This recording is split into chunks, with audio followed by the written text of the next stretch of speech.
ABC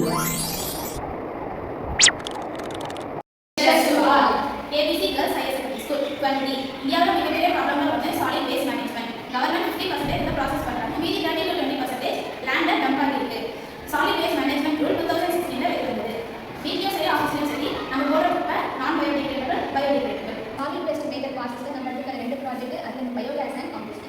biogas renewable energy சோர்ஸாக இருக்குது. Process வந்து cow dung, kitchen waste, plant waste, அப்புறம் வேஸ்ட் வாட்டரெல்லாம் அனரோபிக் டைஜஸ்டரில் ஃபார்ம் ஆகுது. இது வந்து கேஸ் ஃபார்ம் ஆகுது, மீத்தேன், கார்பன் டை ஆக்சைடு. இதனால நமக்கு ஹீட்டும் எலக்ட்ரிக் கரண்ட்டும் கிடைக்குது. இதனால ஃபெர்டிலைசரான ஃபெர்டிலைசர் வந்து அக்ரிகல்ச்சருக்கும் கவர்மெண்ட்ஸ்க்கும் ப்ரொவைட் பண்ணலாம்.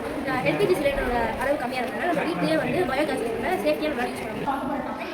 கம்போஸ்டிங் ரொம்ப சிம்பிளான ப்ராசஸ். இதில் நம்ம யூஸ் பண்ண போகிறது ஆர்கானிக் வேஸ்ட், வீட்டில் கிடைக்கிற வெஜிடபிள் வேஸ்ட்டு, வேஸ்ட் பேப்பர்ஸ், அப்புறம் நம்ம கார்டனில் கிடைக்கிற இந்த வேஸ்ட் லீவ்ஸ், பிரான்ச்சஸ், இதெல்லாம் தான் நம்ம வந்து ஒரு சின்ன பக்கெட்டில் எடுத்து போட்டு மண்ணை போட்டு மூடி வைக்கணும். இது வந்து கொஞ்ச நாள் ஒரு 10 நாள் கழிச்சு நம்ம வந்து ஆர்கானிக் ஃபர்டிலைசராக கிடைச்சிடும். இந்த ஆர்கானிக் ஃபர்டிலைசரை வச்சு நம்ம வீட்டில் இருக்கிற செடிகளுக்கு ஒரு ஆர்கானிக் உரமாக போடலாம். அதே மாதிரி வந்து இது ஒரு பேக்கிங் பண்ணி ஒரு ஸ்மால் பிஸ்னஸ் அமௌண்ட் வைக்கணும். இதில் மேஜர் கேரக்டர் ரோல் யார் ப்ளே பண்ணுறது அப்படின்னா மைக்ரோஸ். இதெல்லாம் வந்து ரொம்ப நல்ல மைக்ரோஸ். இவங்களாம் நமக்கு வந்து ஹெல்ப் பண்ணுவாங்க. அதே மாதிரி இதனால் வந்து நம்ம 30% வேஸ்ட் வீட்டில் இருந்தே நம்ம வந்து ரெடியூஸ் பண்ணிக்கலாம். கவர்மெண்ட்டுக்கு ஒரு பெரிய பாதிப்பு வந்து இது கொடுக்காது. அதே மாதிரி இது ரொம்ப பெரிய விஷயம் கிடையாது. நிறைய மிஷின்ஸ் தேவை கிடையாது, நிறைய ஆட்கள் தேவை கிடையாது, நிறைய ஸ்பேஸ் தேவை கிடையாது. சின்ன சின்ன விஷயத்துலேயே இதை வந்து நம்ம முடிச்சுக்கலாம். இது ஒரு காமன் மேன், ஈவன் வீட்டில் இருக்கிற ஒரு தாத்தா பாட்டிங்களால் கூட இதை வந்து நல்லா செய்ய முடியும். இந்த ப்ராடக்டோட நோக்கமே என்னன்னு பார்த்தீங்கன்னா, நம்ம வீட்டிலேயே எப்படி முக்கால்வாசியான வேஸ்ட்டை வந்து எப்படி ரெடியூஸ் பண்ணி நம்ம கவர்மெண்ட்டுக்கு காஸ்ட்டும் வேலையும் எப்படி நம்ம கம்மியாக்குறோம் அதுலேருந்து தான். அது மட்டும் இல்லாமல் நம்ம வீட்லேயே ஒவ்வொரு இண்டிவிஜுவலும் எப்படி நமக்கு ஒரு எலக்ட்ரிசிட்டி அண்ட் வாட்டர் எப்படி ஒரு அத்தியாவசியமாக இருக்கும், அதே மாதிரி நம்ம